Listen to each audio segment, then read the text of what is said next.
School and Brookline Access Television present Scary Stories.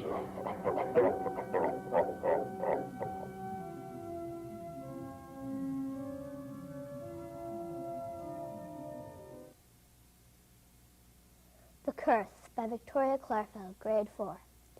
One day, my mom was driving me to school, and a black cat went in front of the car. I said as seriously as I could, that was bad luck. My mom laughed and drove on.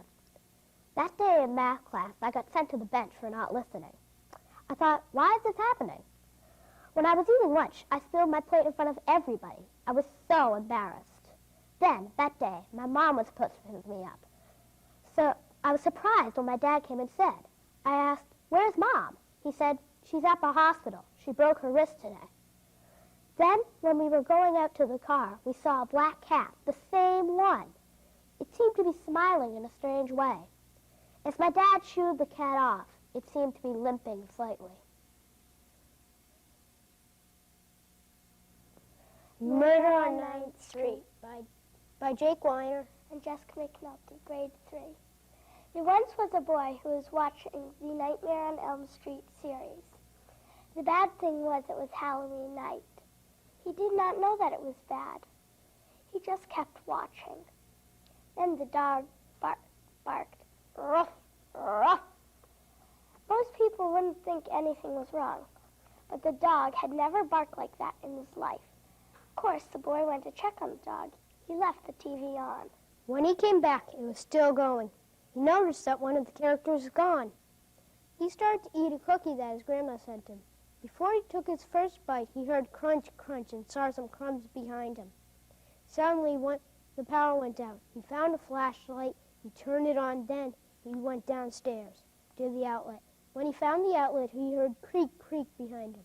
Who's there? Suddenly, ouch, a dagger went into his back. When his parents got home, they found him dead in the basement. The TV was still on, and the dog was still barking.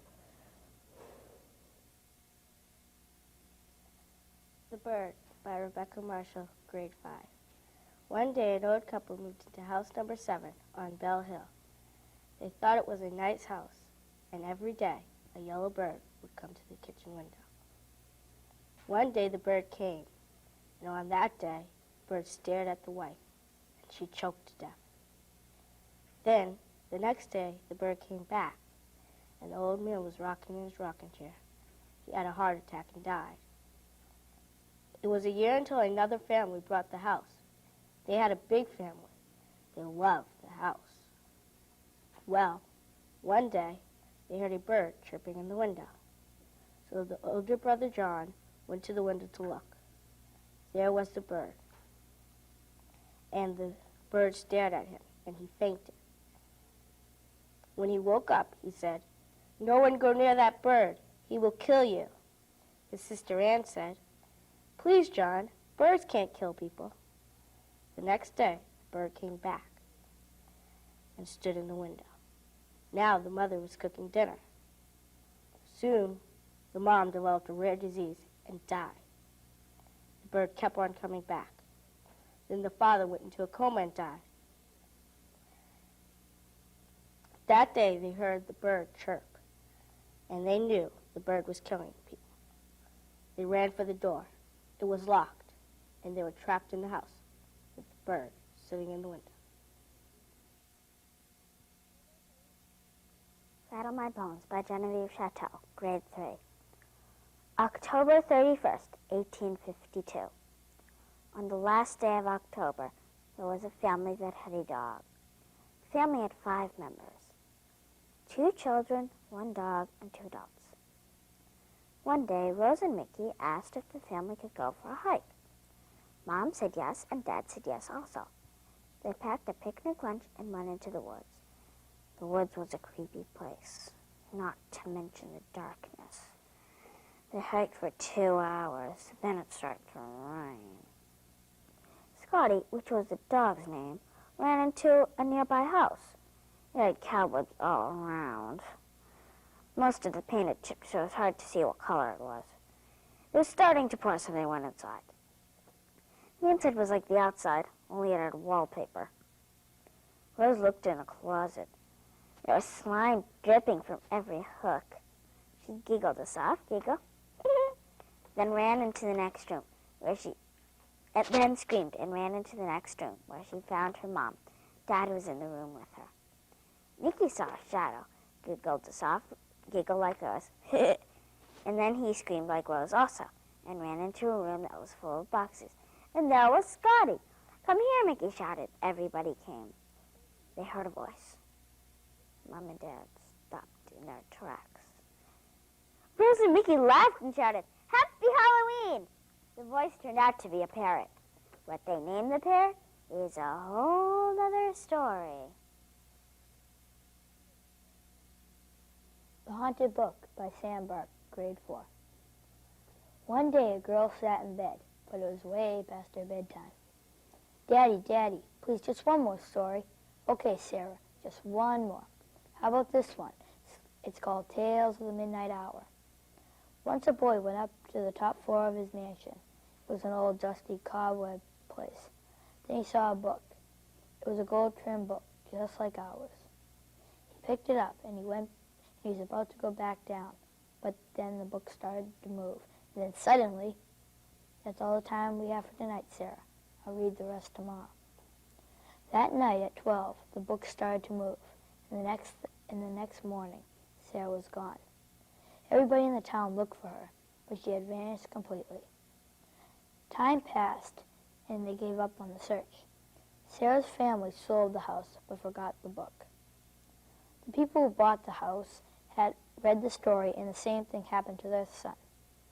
Then one day, a fire hit the house, and the book was destroyed. Today, some people still think that the spirit of the book still lives. You never know. You might be living in your attic. Lightning at Midnight by Elizabeth Macready's, grade 5. The sun was slowly sinking behind the trees as Hope and Prey walked home from her friend's house. Its last rays of light glittered on the water and blinded her. Everything was quiet except for the sound of the pebbles and leaves on the old dirt road clicking and swishing underneath her bare feet. As she neared the house, she heard the horses whinnying and nickering from the stable. She heard the cows mooing, just waiting to be milked.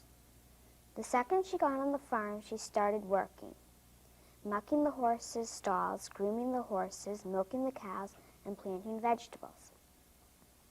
It was 1930, the beginning of the Great Depression, and money was running low. Hope's jeans were almost all patches, and her shirt barely covered her stomach. She was tall but frail, and her dirty blonde hair hung down her back in a tangled braid. It was 10 p.m. by the time Hope had finished her work, and her face was red and sweaty, and wisps of loose hair clung to her face. Her feet were cut and muddy, and she stumbled slowly through the darkness towards her rickety old house. The little paint that was left on the house was cracked, and although originally yellow, it was now almost black with dirt. The wooden planks of the old house didn't fit together correctly, and a chilly breeze blew through the cracks. Hope's bed was a bunch of dirty, prickly hay stuck between two slabs of wood. When Hope finally got to her house, she warmed herself by the fire. The warmth made her tingle all over. She hadn't been there long when her 6-year-old sister came running down the stairs, tears streaking down her face. "There are dragons and big, huge, furry spiders, and they're gonna get me," she screamed. "Just you hold on. Ain't nothing gonna get you," answered Hope. "Now you just come here before you wake Mom and Papa." "Yes, there is," Liza said stubbornly. "Aw, come on, Liza. Probably just a bad dream. Tell you what, we'll get a little something to eat and..." Suddenly she stopped and smiled. Liza was fast asleep. Hope picked her up and slowly carried her upstairs. She laid Liza down on her bed. She looked at her. She looked so peaceful lying underneath one of the only 2 blankets in the house. A cold gust of wind swept through the house, and Liza snuggled further underneath the blanket. Hope then turned away and lit a small lamp. The flame leapt up, casting an eerie shadow on the room. Just as Hope was getting into bed, it started to pour. The rain made it sound as if someone was dancing on the roof, and a dark cloud covered the moon. The room was now pitch black, and Hope guessed it was about midnight. She could hear the trees thrashing about in the wind, and so she looked blindly out into the darkness. Suddenly, a flash of lightning streaked through the dark sky. The horses started to whinny, and she could hear the noise they made by kicking at their stalls. Then thunder crashed through the night, signifying the start of something evil. What, Hope did not know yet. Hope was scared. Her hands were shaking, and her face was covered with a cold sweat. Even so, Hope knew she had to go out into the cold darkness of night and stop whatever was going on. She crept slowly down the stairs so she wouldn't wake her parents and tentatively set a foot outside. It felt cold, but that wasn't unusual, so she went out. When she got to the entrance of the barn, she saw a dark figure slumped over one of the ceiling rafters. She gave a little gasp and nervously stepped backwards. It did not seem to move, so she stepped closer and closer. Finally, she was close enough to see that it was a man with what seemed to be glass eyes. She jumped up to touch him. When she did so, a small piece of straw fell to the ground.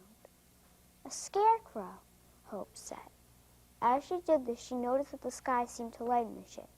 She looked around, decided there was nothing else unusual in the barn, and walked out.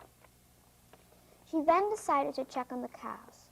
On the far side of the pasture stood a wooden pole, and nailed to it by one hand was another figure. When she got closer, she saw that it was another scarecrow with glass eyes. Something weird is definitely going on here, thought Hope when the sky lightened even more after she said, "Another scarecrow." She looked around the whole farm, in dry gullies, the woods, on the seashore, and under rocks. There was nothing unusual to be found. However, she did find an egg left over from 3 Easters ago. Finally, she decided there was nothing else she could do, and she headed back towards her house. Suddenly, something caught her eye, and when she turned to look, she saw a man running across the far field. A bolt of lightning zigzagged down from the heavens. "Watch out!" she yelled, but it was too late. The sky had now cleared, and she ran to see what had happened. But all she found was a smoldering lump of straw and a glass eye. The Haunted Horse by Lindsay Hoffman and Jessica Morse. Grade 3. It was a dark and creepy Halloween night when Dawn Hoffman stepped out of the door of her house to go to the party at the old barn down the road. As she felt somebody creepy was following her, she started to run down the road, but she saw a blur of light. Somebody was laying on the ground with bubblegum eyeballs in his hands. He was dressed in black and was wearing a black mask. He took the mask off. There were scars on his face. He had a wrinkle that made his look go diagonal. He tried to talk, but he couldn't. The light started to flicker. Suddenly, something black ran into the barn. It was all black. Dawn followed it into the barn. She fell and landed on a black horse. Finally, 1 second, the horse brought her home, but no one was there. She didn't know what to do. The house was all dark. She was scared. Her sister Lauren was there. Her face was totally white. She was floating in the air. Lauren had a white miniskirt and a white top on. Lauren said, "Get out of the house quickly and take the gold key with you. When you get to the graveyard, rub the key on your hair." "I don't understand. Please tell me what to do. I need your help." "The doors in the house are going to shut and we'll never be able to get out for 36 years. The man with scars on his face is almost here. Dawn, get the key and run to the graveyard before he gets here. He is going to take you and the horse. He was your uncle, you know. He killed our aunt, and now our aunt is now the ghost that haunts our house." Dawn ran to the door, and the door slammed shut. The black horse ran to her, and she tumbled on him. The horse ran down the road to the graveyard. She jumped off and rubbed the key on her hair. All of a sudden, Dawn was home. Dawn, Dawn, wake up. It's time for school. Dawn woke up and realized that she was having a dream. On her way to school, she saw the old barn, but kept walking until she reached school. When Dawn was 42 years old, she wrote a book about the dream she had when she was little. The book became famous with a gold seal on it. The end. The Hand by Barrett Thornton, grade 5. Once upon a time there were two people named Mary and John. They were married and very happy, except Mary was very greedy and loved money. She loved it so much that she would do anything for money. Anything. John's father was very rich, and when he died he left them a lot of money. $5 billion to be exact. Now this made Mary very greedy because of course she wanted all the money to herself. So that night she put poison in John's water. After he died, she realized that the expensive gold wedding ring that she had bought him was still on his hand. When she tried to get it off, the whole hand came off along with the ring. She screamed and threw it out the window. The next day, she bought a mansion and lived like a queen. Next Halloween, when she was in bed, she heard a snapping noise. It was getting closer and closer until she could see it. It was the hand. It strangled her. The next week they found her dead body, but there was no sign of who or what did it. Now every year on Halloween the hand kills a new victim. And who knows, the next person could be you. The Ghost That Almost Killed Me by Will Mackay, grade 4. One day a boy rode his bike by a parked car. This boy likes to look inside parked cars. When he looked in, he thought he saw someone. That car started up. He was looking at the car before he passed it on his bike and saw no one go to start it up. Then he looked in it again and saw no one. Then the car vanished into thin air. He went straight home. The next day he went on a boat. He saw a large brass compass coming right at him. It was floating in thin air. Then it hit him in the face. A few weeks later, he went to Disney World. He decided to go on Splash Mountain. He wanted to watch first. The log he was watching, on its way down, hit something, jumped a little bit up, and crashed into the thorn bushes. Everyone died. Then he went to the airport and got tickets to go home. That night he read a book on how to know if ghosts are following you. He did just what the book said to do. It said to put out a dummy. So he did. The next morning, the dummy's head was off. Then he went to the airport and got tickets to go home. He decided to go on that boat again. This time, he saw sharks following the boat. He went over to his friend's house. His friend has a gerbil. In the morning, the gerbil's cage had blood on it. There was a knife with a note on it, and it said, "You die tonight." So he read the book again. It said to trap a ghost in a hall with a really bright light. That night, he stayed in the hallway. The ghost came with a sickle. Right when the ghost was about to kill the boy, his friend turned on the light. The sickle dropped to the ground. Now the ghost is gone. The boy's story is over.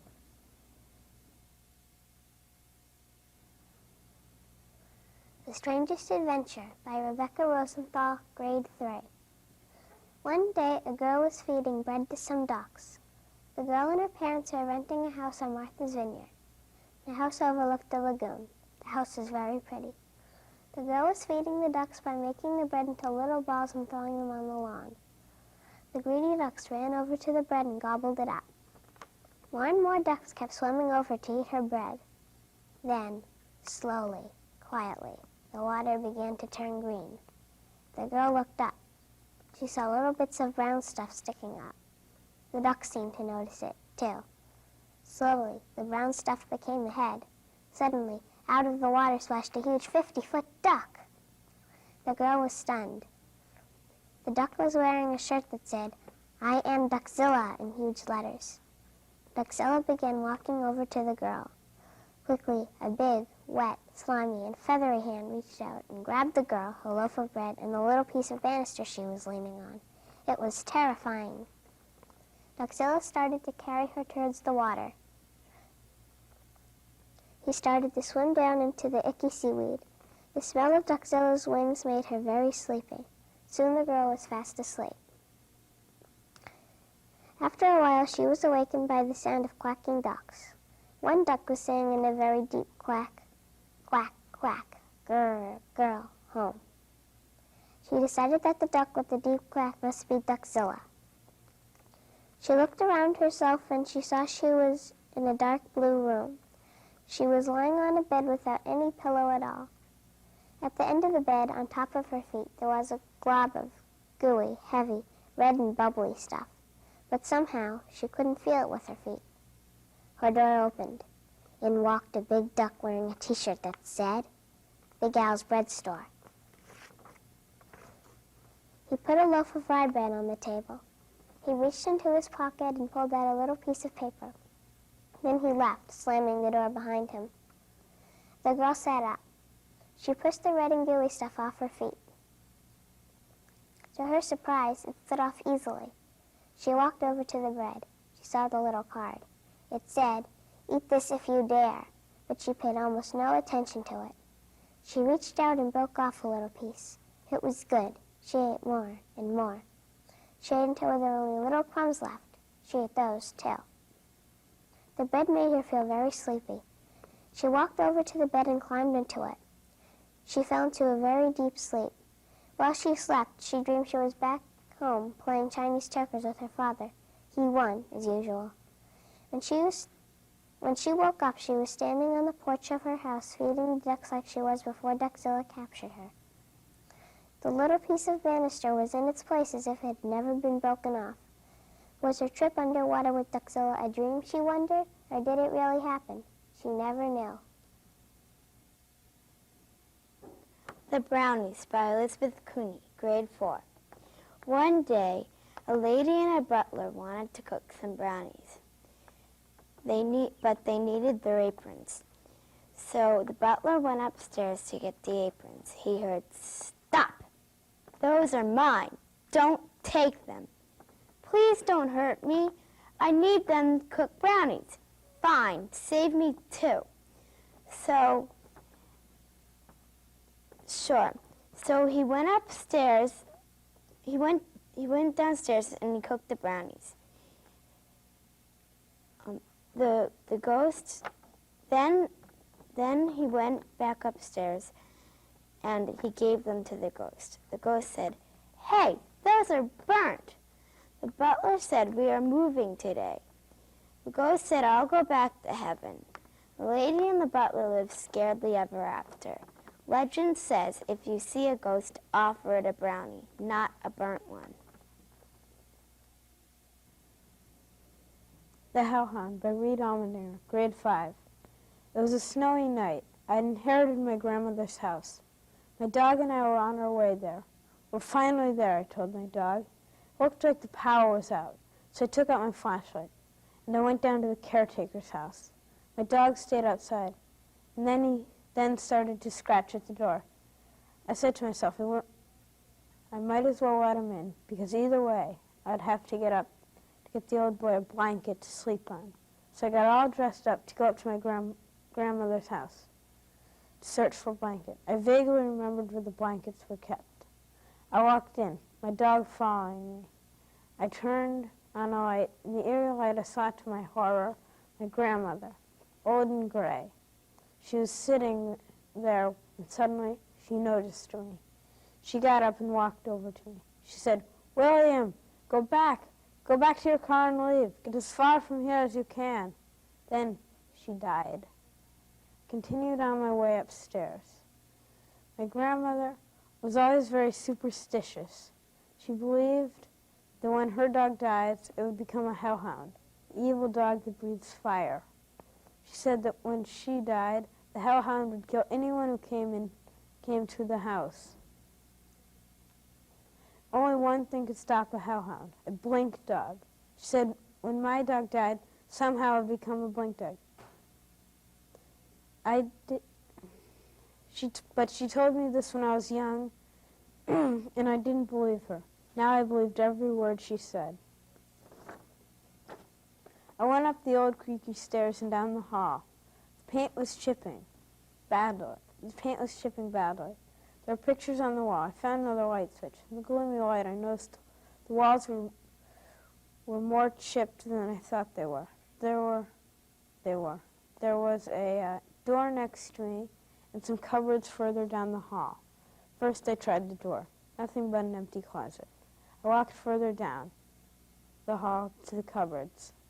I called my dog. He came bounding up the stairs. Good old dog always came when I called him. I opened up one of the cupboards. Nothing in it. I opened another cupboard. Ah, bats! It's not like I'm afraid of bats. It just startled me. I opened the last cupboard. Ah! I was dead. However, my dog was still alive. This is my dog's view of what happened. My master. Something has killed my master. I must avenge his death. Huh? The hellhound? I must kill the hellhound. Hellhound charged at me. Charged at the hellhound. At the last second, the hellhound breathed fire on me. I died. Now I am a blink dog, and it's up to me to kill the hellhound. Legend says the dogs still fight. The Forest Tower Bell by Tracy Annett, grade 5. A long, long time ago, over 100 years, John went to the forest tower. All the children in the village called it the Tower of Spooks. John wanted to go see his dad's dead body because he hadn't been buried. Everyone knew that John would die or he would never come back without at least a broken bone. John's dad had died 2 years ago. He died in the tower because he was ringing the tower's bell, and the bell hit him in the head. On the way to the tower, John decided that if he made it back safely in 2 days and survived on the food he had packed, he would ring the tower's bell. Ever since his dad had died, no one had been in the tower, so the bell hadn't been rung. His supplies were, not much, just an apple, a cheese sandwich, a plastic sword, a cupcake, a bologna sandwich, a hard-boiled egg, an orange, and a wooden hammer. He also brought a bag to hold everything. John finally got to the tower. He took a deep breath and opened the door. Eep! The door made an eerie squeak. John took another deep breath and walked into the tower. He started up the creaky stairs when all of a sudden, whoo! A noise. Was it John's father's spirit? Hello, said John. Is anybody in here? I guess I'm just hearing things.